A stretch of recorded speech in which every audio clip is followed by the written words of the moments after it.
I want to take a step away for just a moment from the debt ceiling debate, and I want to focus on another story that we had today in which we spoke with the Berlin bureau chief for a partner of the New York Times about the debate going on in Europe right now over how to absorb and how to react to the violent killings last week of 76 people in Norway. I want to emphasize from the start that I am in no way, shape, or form holding anybody responsible for those killings except for the terrorist who carried them out, Anders Breivik. He's responsible for what he did and no one else. However, what's happening in Europe is people are wondering how close Anders Breivik's manifesto, his 1,500-some page manifesto, came to many of the political speeches from the right-wings parties in France and Switzerland and even the UK and in Norway are to the exact manifesto he published on his Facebook page. They're very close.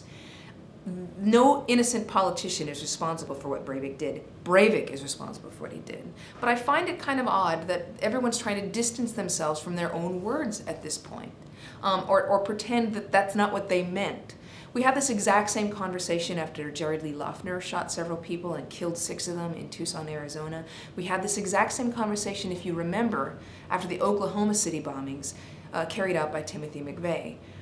The fact of the matter is that words matter. And I don't understand why people debate this. You know, we have this exact same conversation in our home all the time. We teach our kids that words matter, that there's certain things you don't say to people. We have arguments with our spouses over this, in which we say, it's not necessarily what you said, honey, but it's how you said it to me. Words matter.